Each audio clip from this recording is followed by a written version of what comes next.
Welcome aboard again. I think I'm taking the second session with you all. I hope you had a good time in the first one. And today's topic, as we are seeing, is working capital management and the liquidity ratios. The first and the foremost question that everybody is right now facing is with respect to managing funds. Now, let me discuss a little bit about the markets right now. Then we'll go ahead with the topics. We had skipped activity ratios and liquidity ratios. We'll start off with the ratios, the liquidity and the activity one, and the cash flow statement. And then we'll move forward to the MSME at the end as to with the relief packages for the MSME industry. And along with that, I'll also be discussing about the issues the sources of funds that we have in terms of working capital, short-term sources of funds. But before I begin, I want to bring to your notice a couple of case studies, a couple of situations that we have already seen, and the current scenario. I am not trying to scare anybody over here, but it is important that we understand the reality and prepare ourselves for it. Let me start with two examples. Then let me talk about the current situation. Then I'll move forward with the cash flow statement. So hear me out for a bit right now. So when you're looking at Jet Airways or an Air India, in fact, if you look at a series of airlines, we had the Sahara, we had Kingfisher, we had Air Deccan, we had a number of aviation companies which went almost bankrupt, like the Kingfisher, or they went absolutely in a situation where they had to be taken over. And of course, Air India is not something that is hidden from anybody today. We all know what the situation is and how Air India is, how we are managing somehow barely with Air India at the moment, right? So when you're looking at Air India in particular, or the aviation sector rather, you have to understand that there are a couple of peculiarities with the industry. The reason why I'm bringing this up over here is because we are also related to an industry which is relatively categorized into the heavy industry. Of course, we are not as risk prone as to an aviation industry because they are affected by the oil prices. They are affected by the forex rates because oil is imported. They are a very, very heavy capital investment industry. Their capital investment is something that we can't even recover, as in it's not a land and a building which is going to be valuable in the future. It's heavily capital intensive, but that capital is not something we can sell. It is rather depreciating in nature. And also with respect to health, safety, and all those concerns, it is capital intensive as well as relatively you will have a lot of labor intensive aspect also because of the operations and all it has to go through. Given that a lot of portfolio managers always want to stay away from the aviation industry, like your Air India and all. Now that brings me to the question, even with Jet Airways, what is a major problem that was common across these airline companies? One was the amount of debt these people were holding on the balance sheets. Two, because they were not being able to generate sufficient profits, they had to pay interest out of their pockets. So they were basically borrowing to pay interest. Their working capital management was very, very poor. We have seen Jet Airways recently, we have seen Air India even now, that companies are having issues in terms of paying the salaries to the employees on time as well. Now, the reason I wanted to bring this aspect to you was that the given industry that we are in related to the steel industry. So therefore, the problem is that we need to understand the commonalities with them. We need to understand that what is our recurring expenditure in terms of labor, because I'm assuming a good number of you would be having a lot of labor in your organizations. The second would be that you could be levered. So I'm not sure about your status in terms of leverage, in terms of the loans you have taken, but your interest cost is going to be running. Of course, the government is providing benefits in terms of a moratorium period. We will discuss towards the end. But we are also not sure how long the government will be providing and what level of relief is going to be provided to the MSME sector. As we had discussed in the last session also, that the government does not have so much of funds, right? So that is going to be a challenge from our perspective, but we'll discuss that in detail at the end. The other thing is with respect to the ongoing expenditure, that even if you do not have sales, the aviation sector was supposed to be making all the relevant payments. So that was adding on to the issues. Now, the given situation, how it could be similar to the aviation industry when I'm comparing with a Jet Airways or something, you can easily Google up and you'll find a good number of articles with respect to the cash flow management, the cash flow statement management problem that was there, cash flows problem that was there with all the companies. So that was a major challenge which all the aviation companies, aviation sector organizations have faced. So how do we go about it? In the given situation, we do not exactly know whether the lockdown is going to be extending only till the 3rd of May or beyond that. Even if it extends till the 3rd of May, let's take the best case scenario. After that, how much time is it going to take for the labor to come back to the factories? The other issue we need to understand, I'm not trying to create a panic over here. I do not have any government information or anything. I don't want to misguide anybody. But the only point is I'm trying to create a scenario analysis for you, because we need to start planning in terms of how do we plan to tackle issues, how do we plan to tackle things in future. So we need to be prepared of the about the based on the different situations. So when I'm looking at, for example, 3rd May, we are back to our factories, we are back to our workspace. Will the labor immediately join in? How much of social distancing will need to be followed continually, given that there has been a bounce back of cases in China as well? And we'll have to observe and wait with respect to Australia, with respect to the number of cases they are going to be seeing probably in the next week or so. The other issue is going to be the resuming of transportation facilities. So because without the transportation facility, it becomes again an issue in order to begin the factories and all the workspaces. Another major issue is going to be with respect to logistics. So even there was another post by Mr. Anand Mahindra sir, and he was also talking about, the industries and the longevity of the impact and the severity of the impact.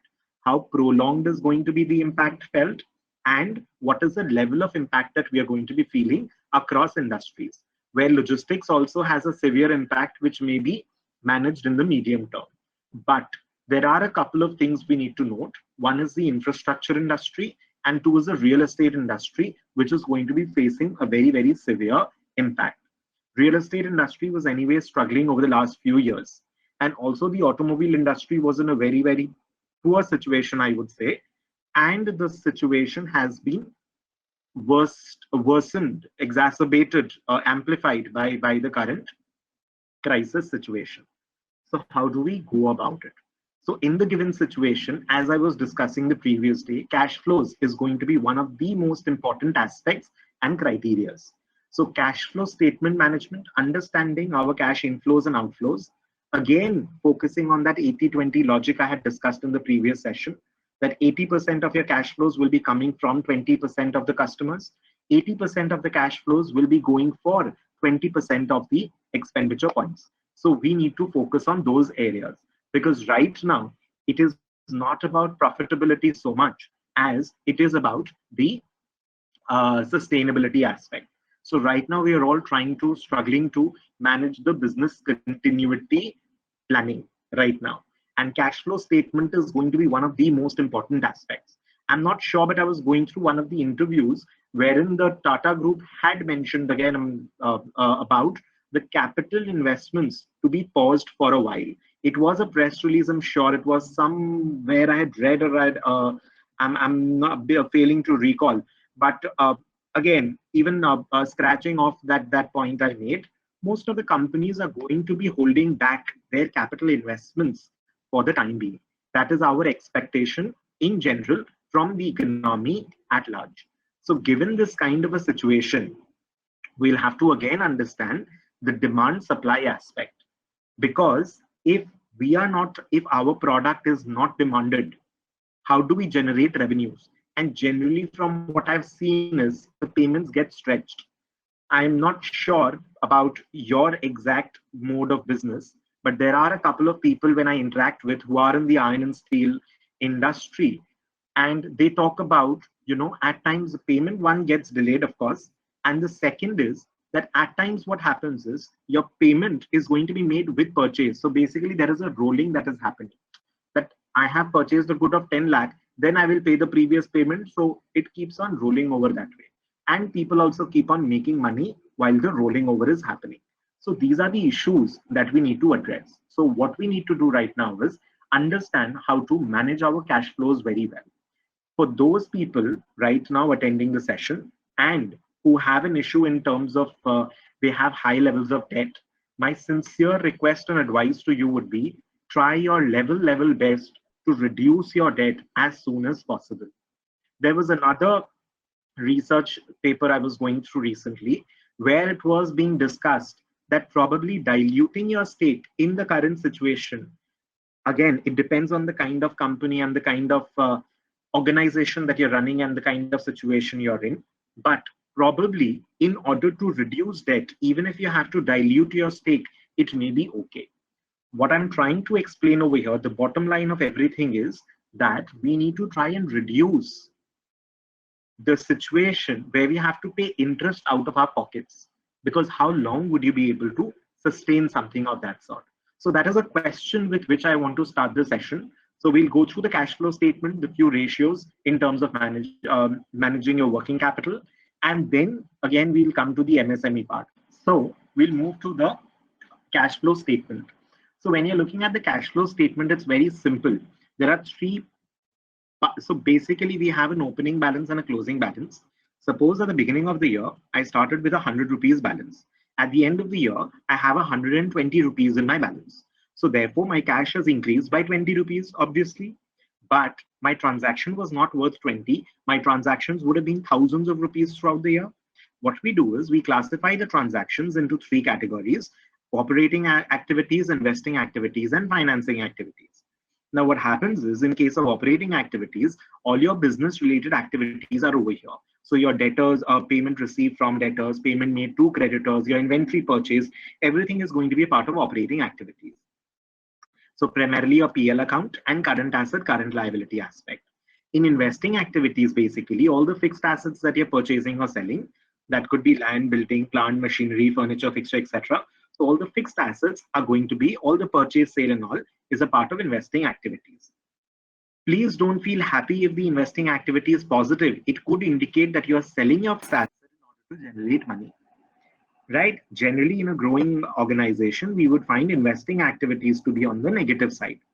When you're looking at the financing activities, this is going to be when you're raising equity, raising debt, money through loans and debt and all.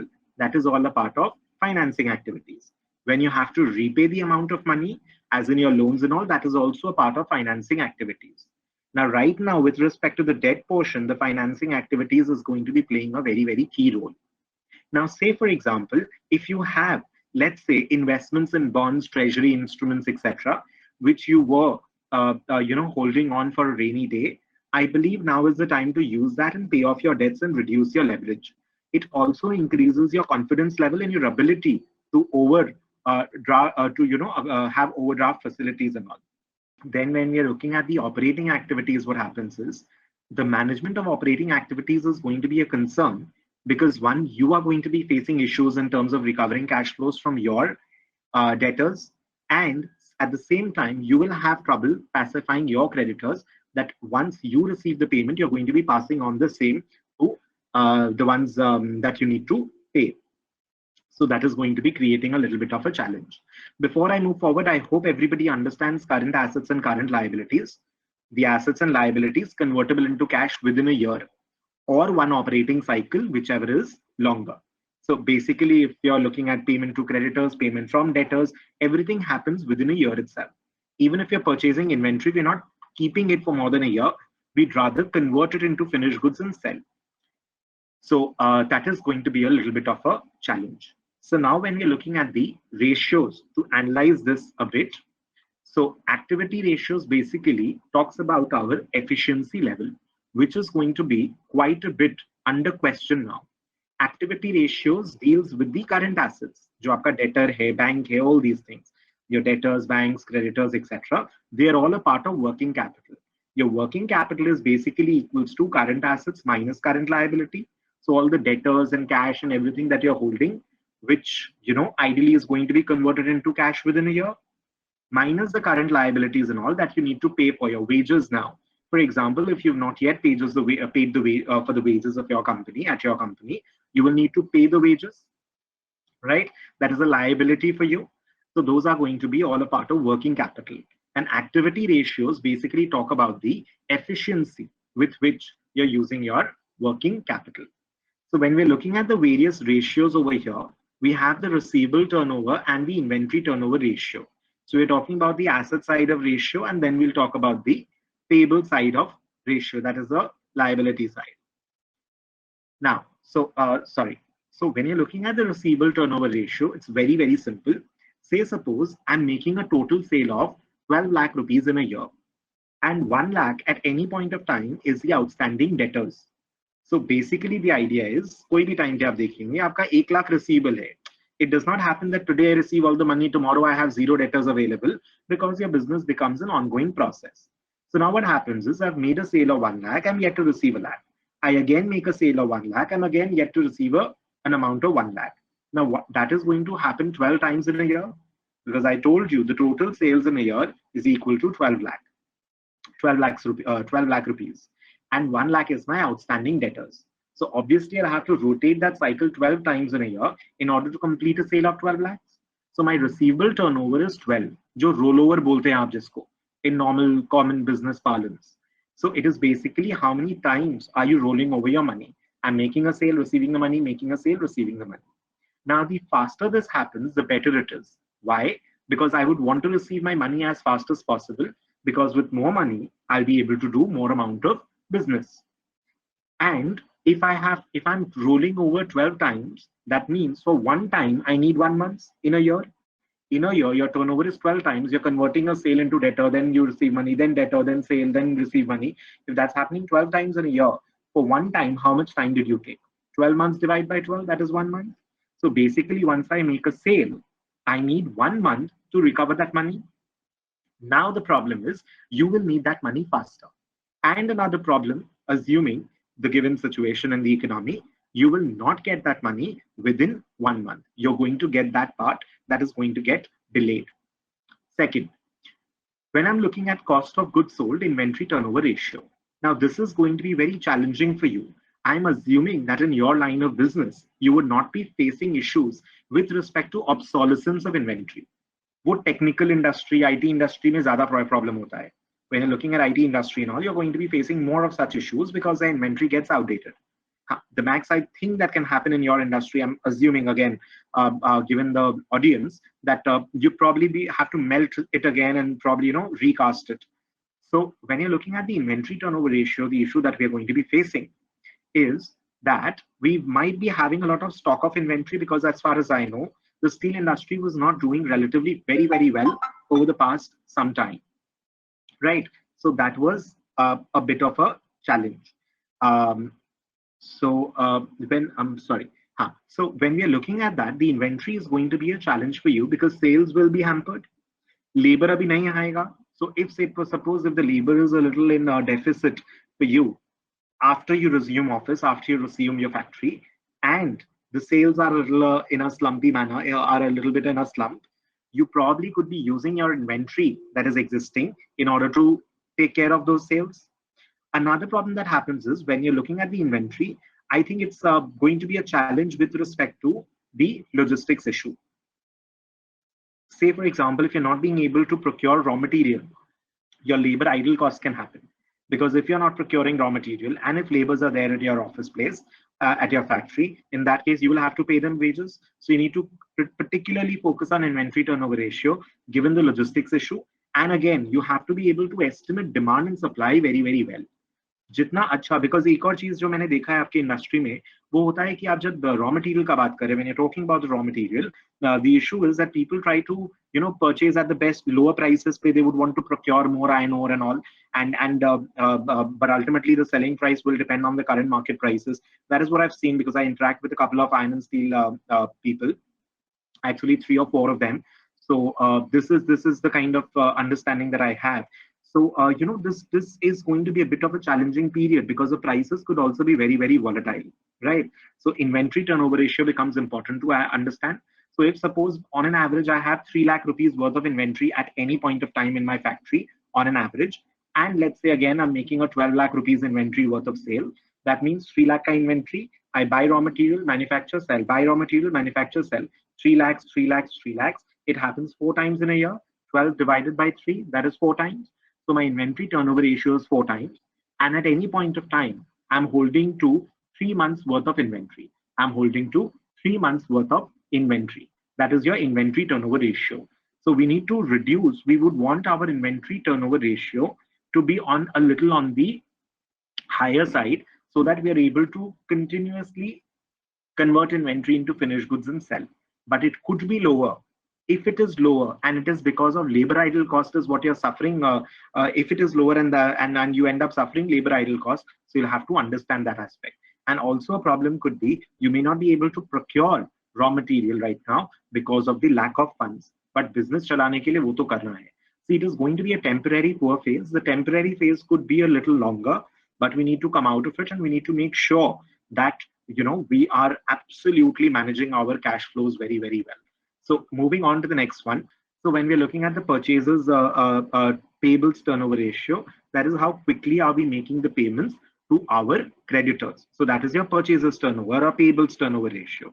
We would want this turnover to be lower so that we can delay our payments. And right now, we would want to delay our payments because of the lack of funds.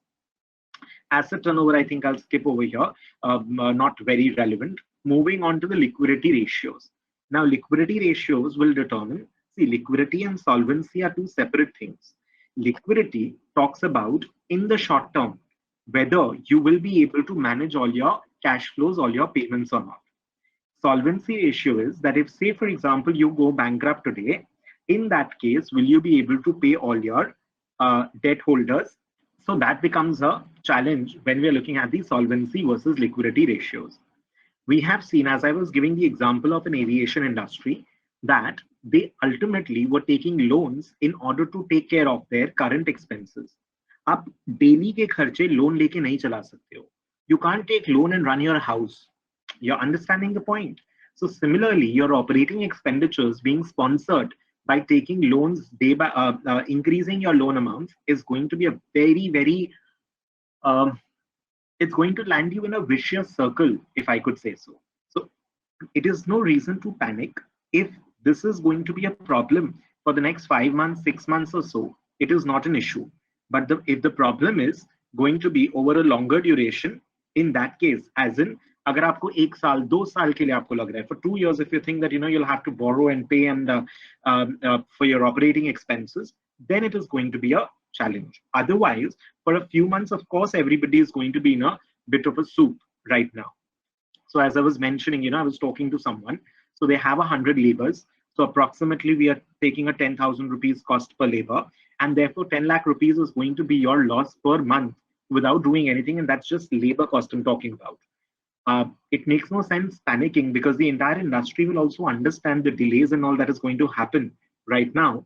But there is still going to be a bit of a challenge that we will be facing given the situation. So cash management becomes very important. So do you have sufficient current assets? That is your inventory.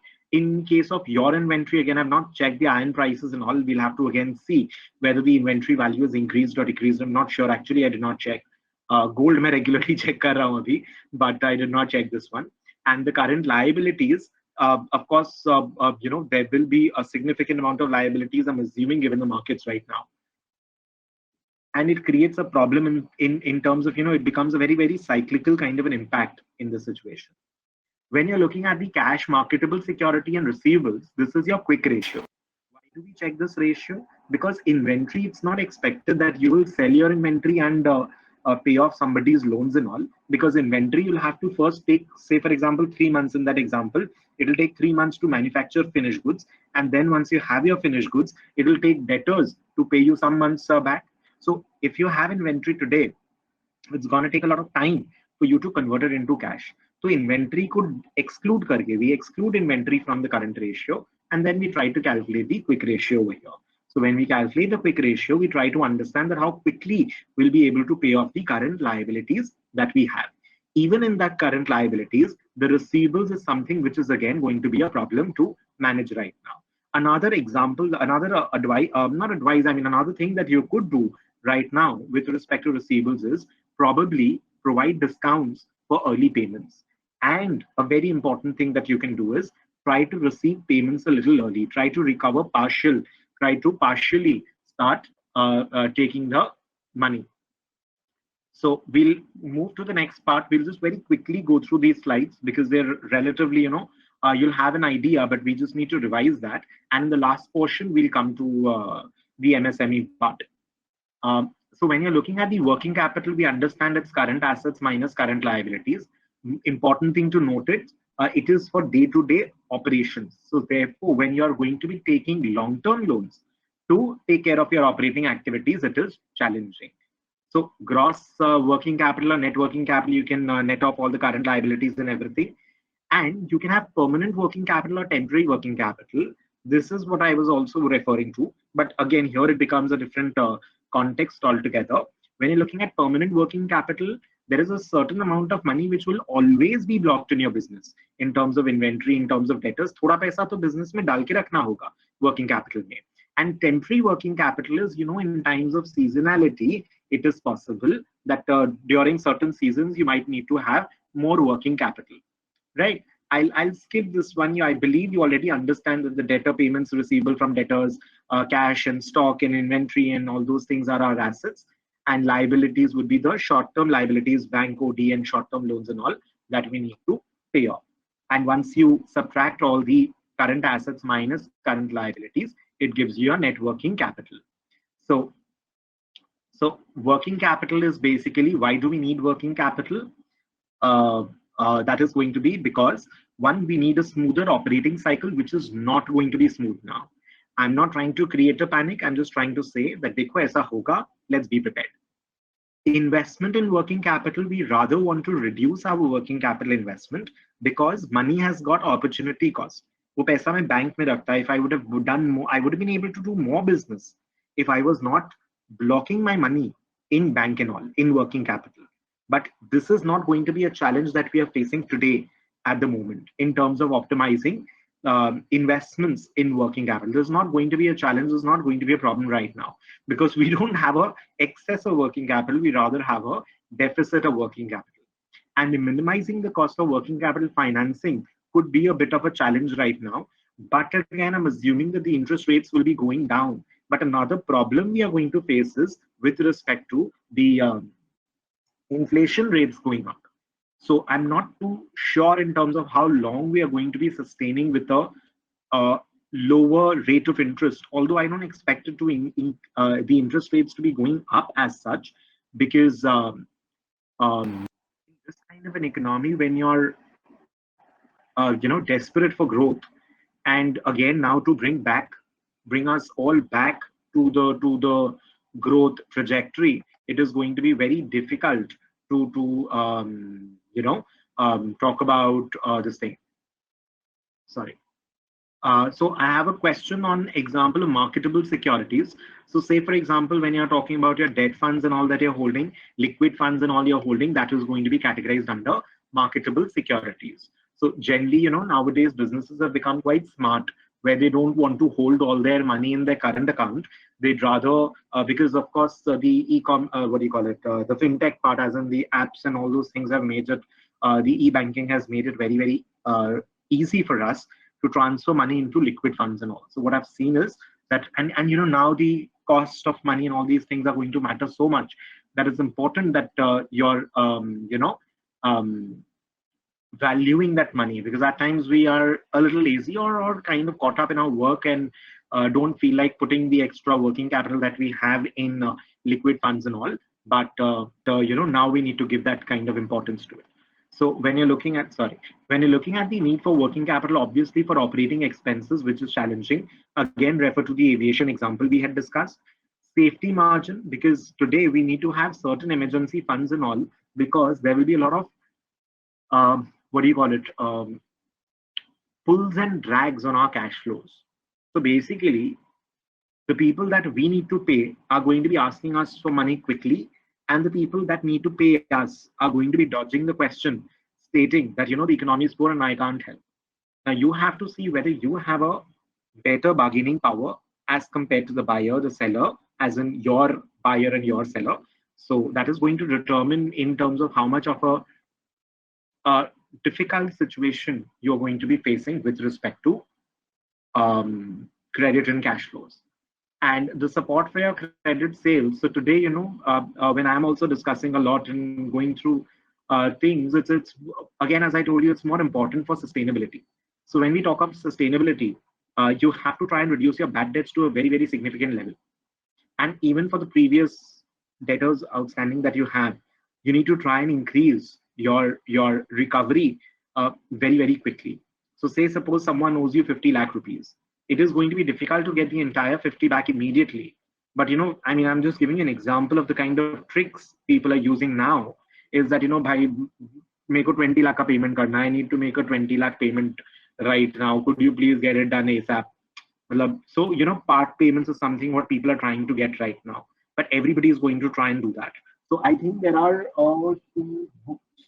One is Give and Take. If you want to read, I'm not sure if it will be exactly helpful for the current situation.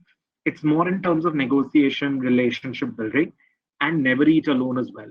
So these are the two books. I'm yet to actually come across a very, very good book on negotiation per se, but personnel management in terms of workers, because again you're going to be having difficulty in making payments, and two, in terms of managing your client relationships and all, is going to be a very important uh, what do you call it,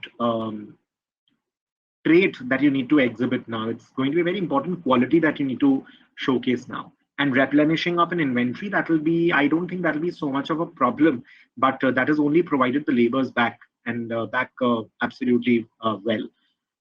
So your working capital, again, your nature of business requires a good amount of working capital. Inventory is going to be quite sizable. The size of business, although compared to the listed ones, you might feel it's small, but I think you're very heavy industry ke part hai aap log.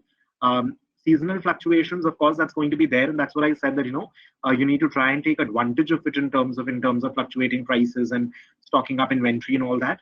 And right now, if someone has the latitude and someone has the uh, funds available and the ability in order to what do you call it, capitalize on the fluctuations, nothing like it.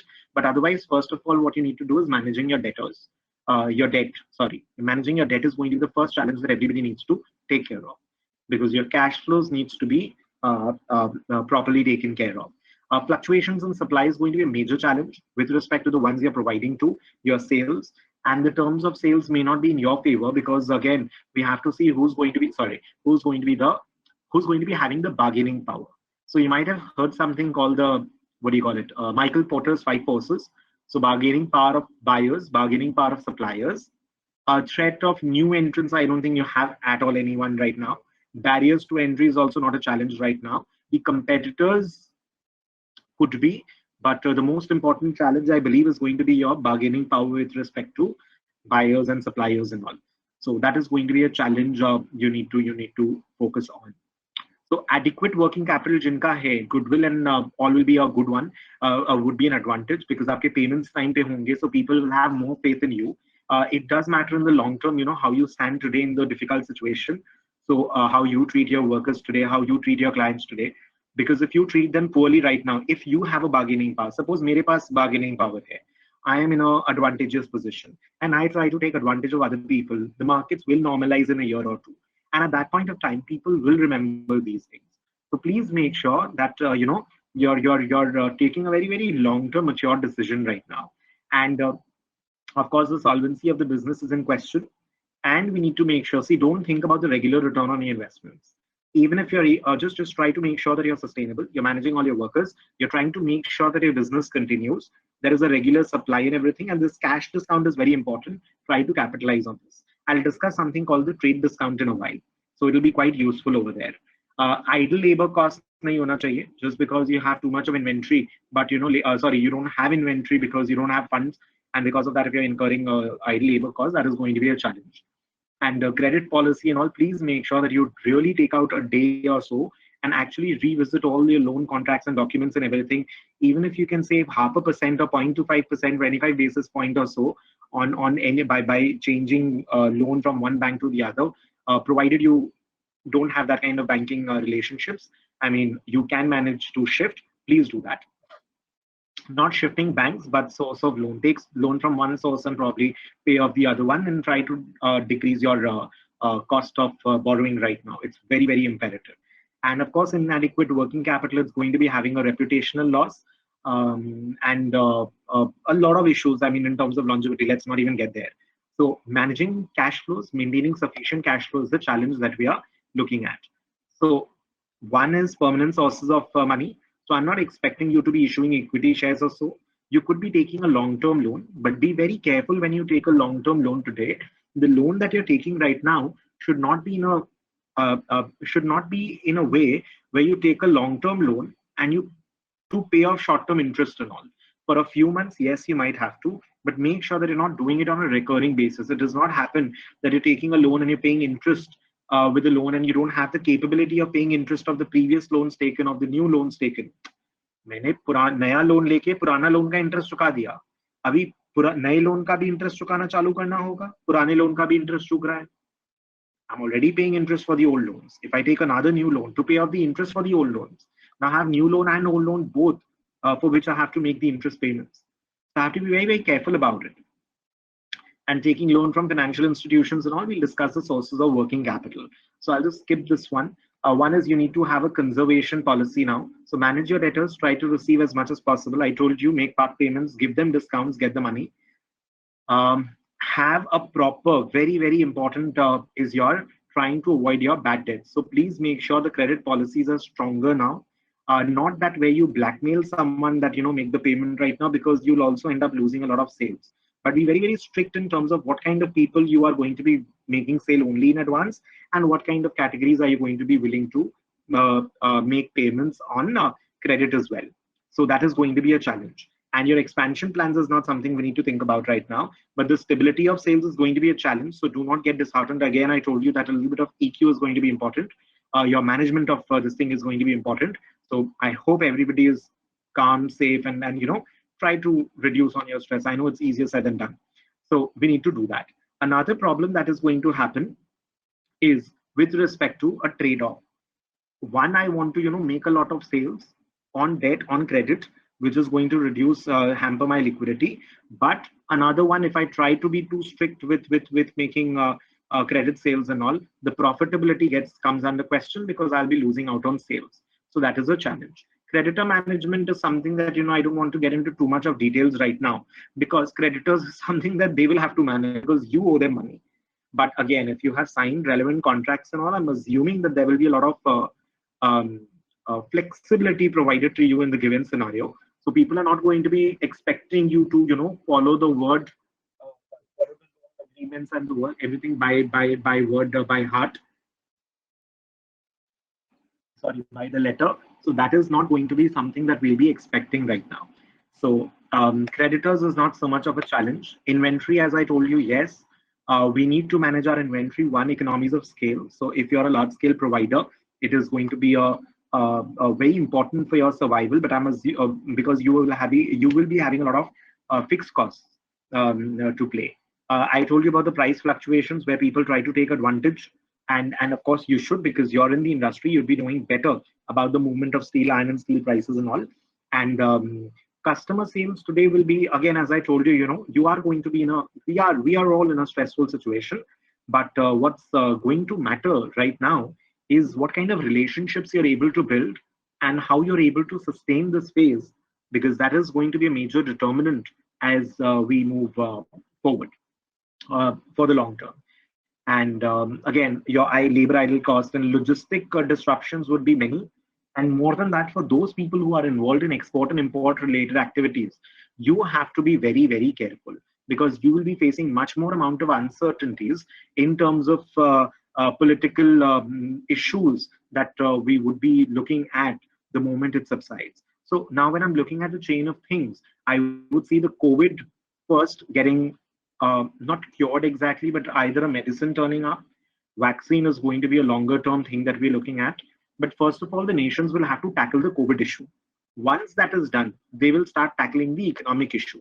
Once they are kind of getting a hang of, how the economic, what is the extent of damage, what is the um, problem situation. After that, they will start looking at the resilience and counter measures. So how would they want to do that? That is, they would want to have a certain level of manufacturing within their countries as well. There will be a major globalization attempt, even when we've seen Japan paying $2.2 billion to their companies and all to move out of China in terms of their production facility. So that is going to be something to watch out for. So it is not that the moment lockdown is over and everything is going to be absolutely back to normal. So please don't think of that, because there is going to be a lot of measures that the countries will have to take. A lot of political changes with respect to each of the countries is going to be turning up, and we need to uh, be very resilient towards it. मैं और आप इसको control नहीं कर सकते. We can't do anything about it. We can't makes no sense complaining about it, but we need to be prepared for all those circumstances. So the point of working capital is making sure that our investments is inventories are absolutely fine, and we are going to be able to manufacture, sell, and there is not going to be any glitch in terms of demand and supply, which again we'll be expecting a bit. And with respect to the efficiency of laborers, of the inventory we are keeping, of the working capital that we have, with respect to the returns, that is going to be another important aspect, at least going 1 year down the line, because obviously you cannot just sustain for a lifetime. And managing working capital at large, that is fine. So with inventory, we need to reduce our cost wherever possible, because too much of inventory hoarding is also going to be increasing storage cost and blocking our money. And so we need to make it very, very optimal in the given situation, and the efficiency level and all we'll have to work on. I'll just move forward. So cash flows, as I told you, is going to be the most important challenge. And since we're not looking at something of a fixed investments, fixed investment and all, it's not that capital investment or something is what we're looking at. So right now, the management of cash flows is going to be from the operating cash flows only. So our focus is not going to be capital investments, CFI, cash flow from investment activities, investing activities. It is going to be from the operating activities point of view. That is where we need to focus right now. All right. The next part is that today everybody is very concerned about how would we be able to raise the relevant cash flows that we wish to. So there is something called the CIBIL score. So nowadays we have credit ratings. So when you try to take a loan from the bank, there are two kinds of ratings that can be looked at. One is an internal based rating, which the bank has. So based on your balance sheets, cash flows, and all the statements that you provide, they will feed into a typically what do you call it, a template based model, and they will generally get a score out of it. Based on that score, if your score is good, you'll be getting a loan at a cheaper rate of interest.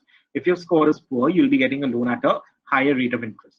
Rate of interest is a very, very important aspect to consider in the given situation. So please be very, very careful about it. When you're looking at the ability, when you're looking at the rating methodology, also, acha, internal tha, main external batana bhul gaya. So external ratings, what happens is, if you're looking at a larger ticket size loans, you reach out to debt syndication, all these companies who try to arrange loan financing for you. Now what they do is, they will of course be charging a certain small percentage in order to enable you to raise funds. At times what happens is an external rating is also provided. So basically this is more for a documentation purpose of the bank. I'll give you an example. So the bank can say that, see, this guy also rated this company good. So when I gave a loan, I was not at fault. So if NPA is happening, it's not my fault. So a kind of a due diligence exercise, you could call it, a kind of a hedging exercise from the bank's point of view, if you could call it so. So they also at times want an external rating, depending on, of course, the loan size. So based on the loan size, the external rating agencies also will be taking your data. Now what happens is, there are consulting agents who consult you as to how to, again, it's not something that I recommend, obviously, but they'll try to make you report your accounts and statements. They'll improve on your statements. They'll improve the presentation all in such a way so as to enable you, or they'll tell you that, these are the things you're doing wrong. So they'll tell you that, okay, you sell off this thing, you buy this thing, or you liquidate this particular property, and then if you try to apply for loans, you'll be in a better position. Your rate of interest might go down. So those are the kind of corrections that can be done. Now, based on this, you're going to be given a rating as given over here, and based on that, you'll be provided a loan at a particular rate of interest. So what are the factors that the banks generally see? So one is your collateral. So we call it 4 C's or 5 C's also. capacity, collateral, capital, covenants. So we look at all those factors. So capacity is going to come from your ability to generate revenue, generate income. So whether you have the capacity to repay loan would be your operating profits and all. So whether you have sufficient interest coverage ratio becomes an important ratio as to if say suppose mera interest ka kharcha, if my interest expense is 10 rupees and my interest and my income is let's say 50 rupees. So I have 5 times the interest is what I'm earning in order to make the payments, EBITDA, EBIT to interest, let's say.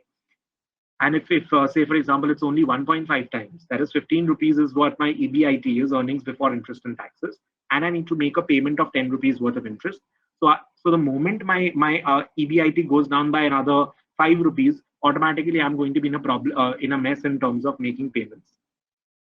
Collateral is very simple. What is a collateral you're keeping, like your land, building, whatever girvi jo aap rakh rahe hain. Sometimes earlier there have been a lot of issues where companies have kept their own shares as a collateral. So the company goes down, your collateral value will also go down, and that is a point of time where you will have a trouble paying back the loans and all. So that is a very, very bad idea, I would say, in terms of collateral. And the banks are getting more stricter now, so you cannot do much of that. And capital is basically how much of loan your entire company has taken. So if you go bankrupt, do you have sufficient equity in the company or not? Right. So this is basically, these are the kind of factors we're going to be looking at. And obviously now you be prepared in terms of the bankruptcy code also in place. And of course the banks have to be absolutely on their toes, given the Yes Bank and the other DHFL and ILFS and everything that we've seen, because now there is going to be much less scope for any wrongdoing that the banks can do, and the banks are going to be in a lot of pressure because they'll be handling a lot of credit issues now, because a lot of defaults are expected on the way. So you have to be very particular in terms of taking loans and getting a good rating and everything. So there are different kinds of funding sources we have. There are fund-based financing and non-fund based financing, and also we can look at different ways: export financing, channel financing, and vendor financing. So I want to pause over here and give it a little time over here, since financing sources is something that you'll be looking at. So I think you will be having the link of the session after this. So you can always revisit these slides if you want to take a note of these. So so that you know the different alternatives and options that you have. Please make sure that you not only evaluate the options of financing with respect to the interest cost, but also with respect to the flexibility. The flexibility aspect is going to be very, very important for you to note when you're looking at your short-term funding sources. Because short-term financing mein kya problem hoga, if your repayment ke liye jaldi mangega, if they are going to be forcing you to pay back very, very soon, it is going to be a challenge.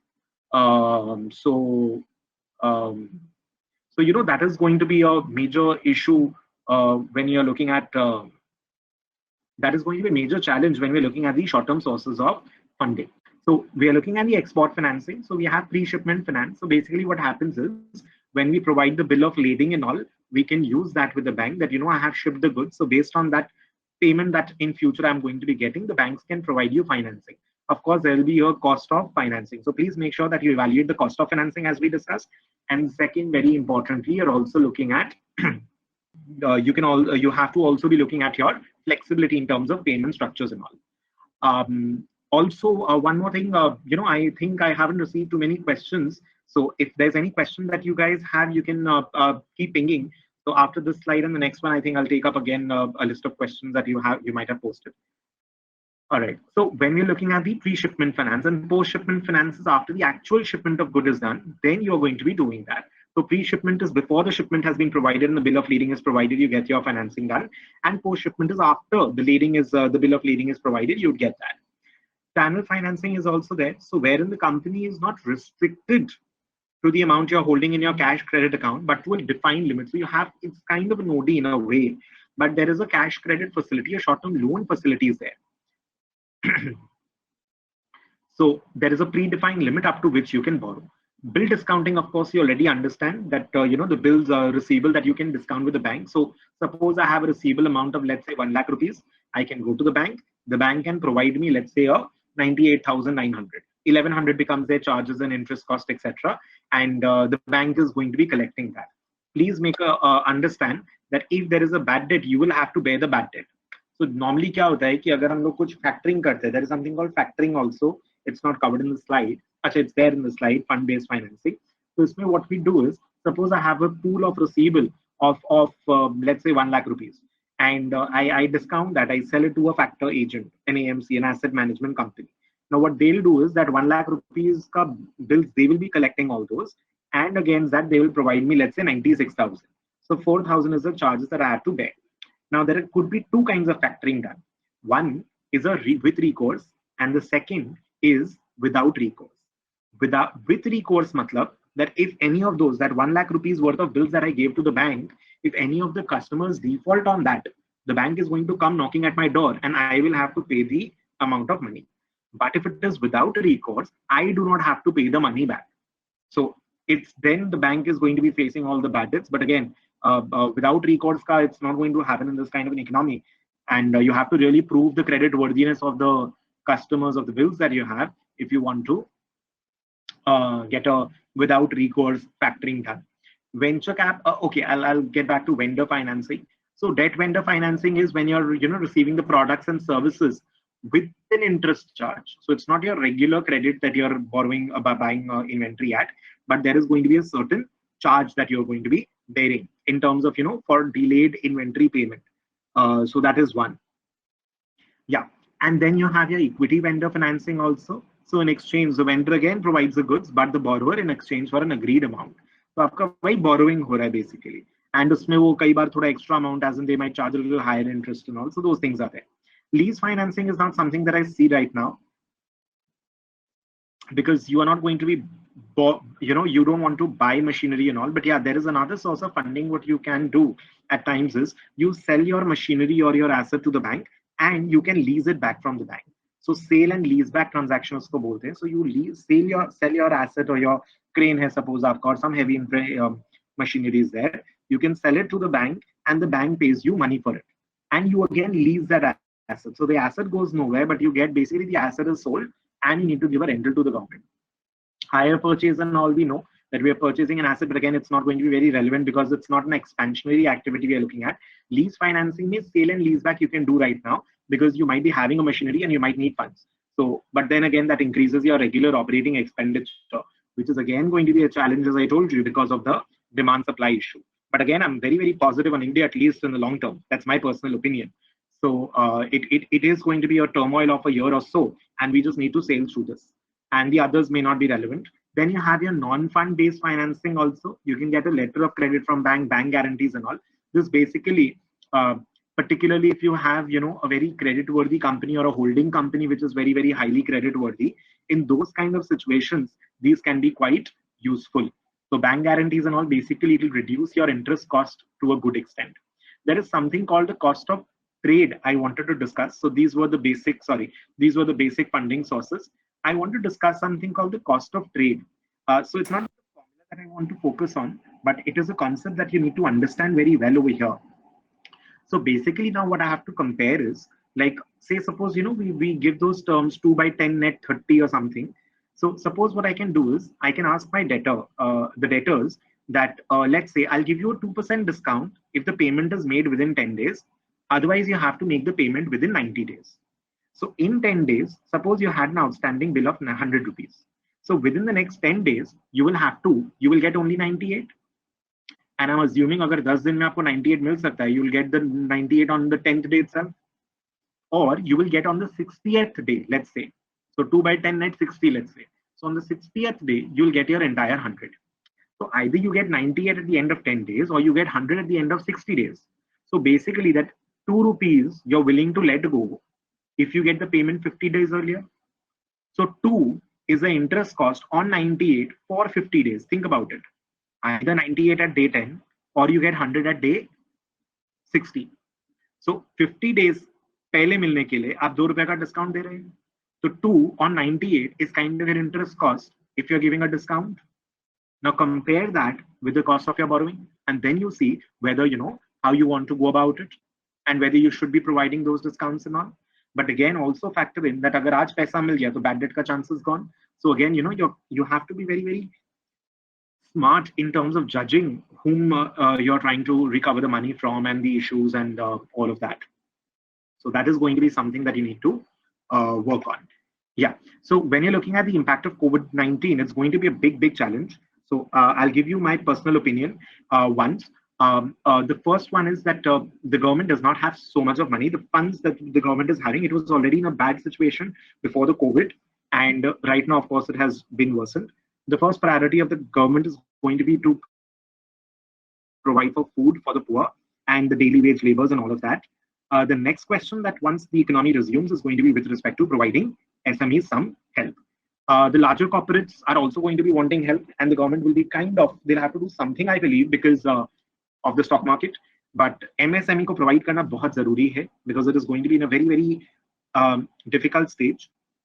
So the impact is going to be quite detrimental, no doubt. Again, it is going to be more of a problem for people with high debt values. So kharche, matlab, you have to reduce your uh, not so essential expenditures in your workplace, in your factories and all. So we'll have to again cut down on our expenditure, no doubt. Again, I would not be recommending you to cut down on the labor, but the non-essential cost is something we need to cut down on. So work is not happening, your machinery, your capital is blocked, your interest cost is running, your labor cost is running. Wages losses, the major loss that you're going to be facing over here, not in terms of material and all of that. And manufacturing, the kind of industry you belong to, of course, work from home is not a question. Dead stock and all, I don't think it's going to be so much of a challenge because it's not a tech industry or something where, or a perishable product industry. So that is not going to be so much of a challenge. But again, to restart and reboot the entire industry and all, it's going to be a factory and all, it's going to be a challenge. And calling back the workers that have migrated is the biggest challenge that we are going to be facing in terms of workers. Now, the measures that have been suggested, I think we discussed last day as well, a bit of it. But contract tenure and all needs to be extended. When you're looking at, say, for example, a capital assessment, I'm assuming, my expectation would be that a lot of respite is going to be there in terms of taxation and GST related aspects. I don't expect a reduction in taxes, but maybe a delayed payment and more help. To GST आने के बाद में हम लोग का जो working capital में पैसा block हुआ था, there was more money blocked in our working capital, right? Post the GST was implemented. So I'm assuming that I'm hoping that there will be a lot of relief given over there because we need to be able to manage our working capital strategy. Capital expenditure is something we need to be really slow on, as I've already told you. Labor ko nikalna is not a very good idea because the market should bounce back and it will be a little inhuman on our part. But again, you have to think from the business point of view as well. So I really cannot say anything much over there. Inventory ko lean karna is going to be an important aspect. One, because of the logistic issues we are going to face, and two, because of the working capital challenges we are going to be facing right now. And also because we do not know exactly the kind of supply we should be expecting and our operating cycle. So usme payments वगैरह को लेकर के problems तो आएंगे. So now the relief packages, what we would be expecting is that the interest rates would definitely have gone down and will go down further. But inflation is my what do you call it? Point of contention, point of distress over here because of the supply chain and all being disrupted.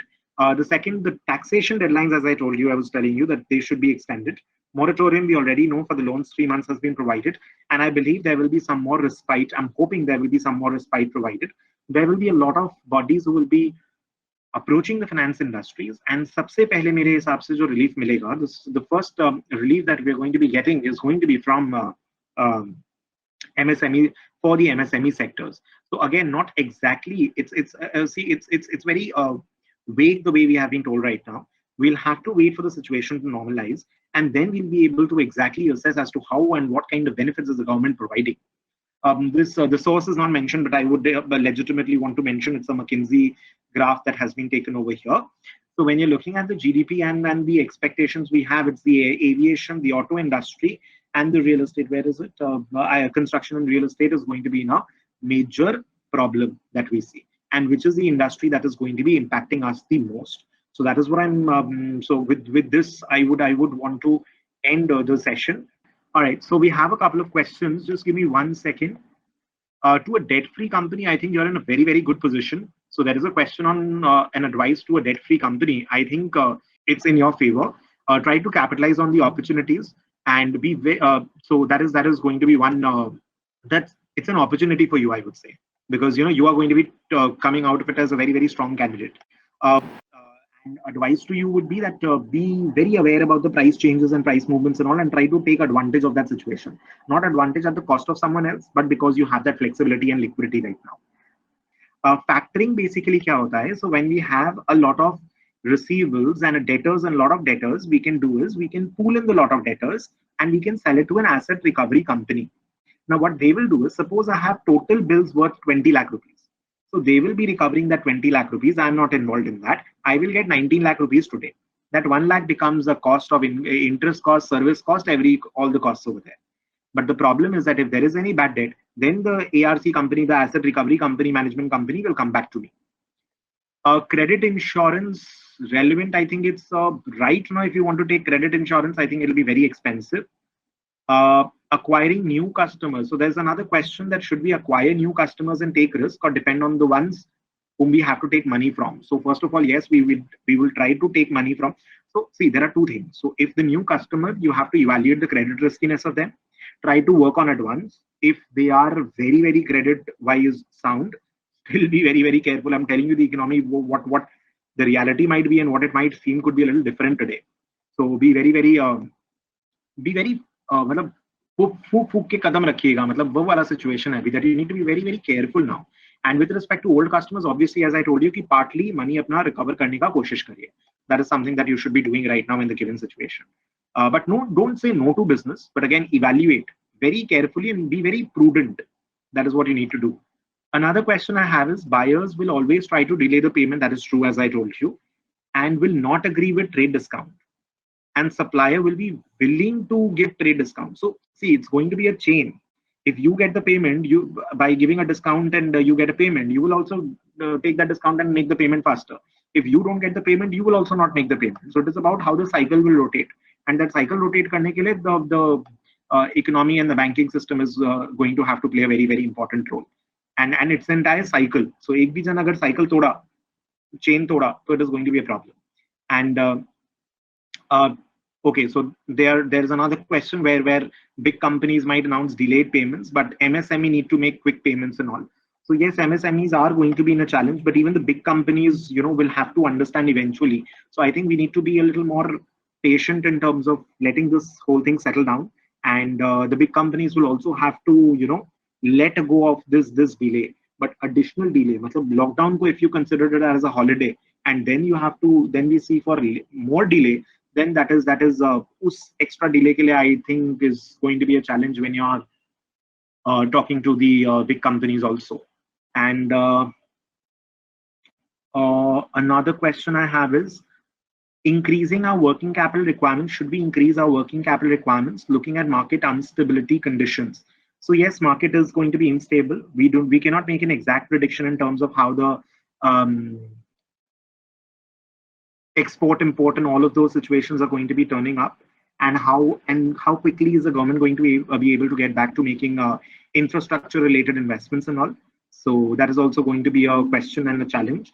But increasing working capital requirement, I'm not sure if I would want to do that, but I would want to maintain a lot of flexibility. So maintain a lot of flexibility, have more sources of short-term credit available. कि मेरे को loan लेना है, मैं तुरंत ले लिया. Have more cash भी अपने पास में. मतलब थोड़ा सा flexibility ज़्यादा रखिए, so that when an opportunity knocks your door, you're able to capitalize on it.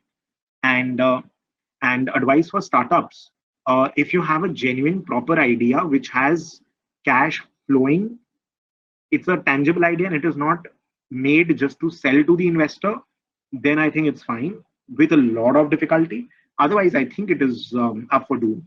So पहले जो हो रहा था कि बस branding करो, revenue, मतलब cash flow नहीं है, profit नहीं है, revenue दिखा के, there's no cash flow, profit, anything. You just want to overstate revenue and somehow sell it to a bigger investor, then a bigger investor, and then a bigger investor. I think that is not going to be working in this kind of an environment.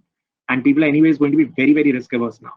And banks' current interest on, okay, my next question is banks' current interest on sanctioning working capital loan sanctions. I think it's not very, very clear at the moment, but they will be reducing our interest rates and all. But short-term rates are going to be relatively higher.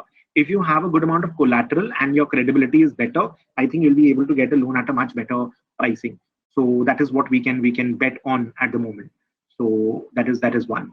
Uh, okay, so the next question is with respect to thumb rule ratio numbers for various financial ratios. So generally we say that debt equity ratio should be less than 2:1.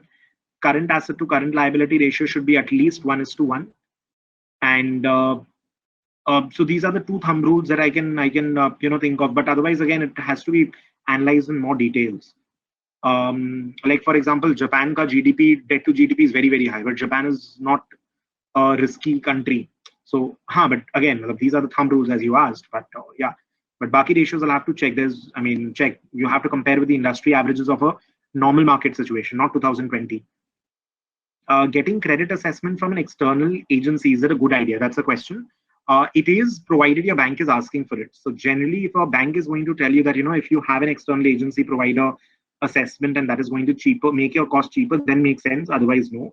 And make sure that the external agency that you choose is very, very reputed, because if they are not reputed, and if they just say that, I will give you a loan at cheaper rate and I will give you this rating, that rating, then that rating agency will not have any worth, or as in they will not have any credibility. So the bank will not give any weightage to that external agency, and आपके पैसे भी लग जाएंगे. Payment from large industries for MSME sectors, I think it's going to be poor. Everybody is strapped for cash. So again, it is, again, as I was telling you about the bargaining power of buyer and supplier. So that is going to be the thing. So do you have a better bargaining power, or a larger company has a better bargaining power? That is a question that we need to look at. So I think this is all the questions that I had. And I hope you guys had a good session.